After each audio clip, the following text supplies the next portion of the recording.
د لایبرري افتتاح موږ د دې دپاره وکړ چونکې زیاتره خلک بیا دا پوښتنه کوي چې لایبرري دا د چیش دپاره چې ته چونکې موږ دلته افتتاح وکړه.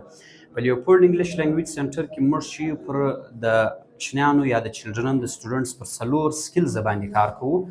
هغه سکلز چې دي زموږ سره کوم 2 چې دي ریسپټیو سکلز دي او 2 پروډکټیو سکلز دي. په دې کې زموږ سره لیسنینګ راځي، ریډینګ راځي، رایټینګ راځي او بل چې دی سپیکینګ راځي.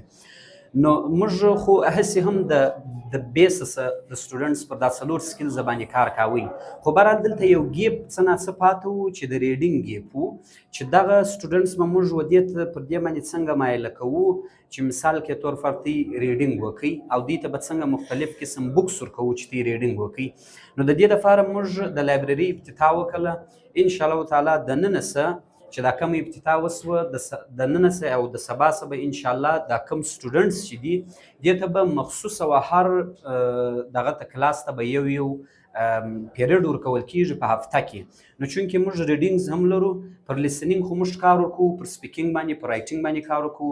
ریډینګ چې دی دا هر کلاس به په هفته کې یوه ګنټه د لایبرري له راځي. مختلف قسم شارټ سټوریز بکس دي، ټافل، آیلټس که څوک دا غواړي چې مخته مثال کې طور پر فارن دپاره ولاړ سي، فارن سکالرشپس چې دي هغه دی دغه کې. نو د هغه دپاره چې دي زموږ سره آیلټس بکس شته، ټافل بکس شته او شارټ سټوریز شته. ناول زموږ سره شته، که یو سټوډنټ دا وایي چې زه ناول ووایم زما انګلیش ریډینګ سټرانګ سي، کله چې دی ریډینګ وکړي نو بیا هغه چې دی هغه دی په ریټن کې راوستلی سي.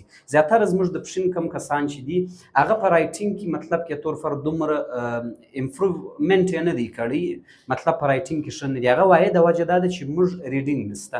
نو انشاءالله تعالی د ننه سبا به په لیوپولډ انګلیش لینګویج سنټر کې هر کلاس ته به په هفته کې یو پیریډ ورکول کېږي. هغه د دې لپاره چې د هلکانو ریډینګ هم مضبوطه سي او سره سره د ریډینګ سره سره به دی بیا د رایټینګ هم ورسره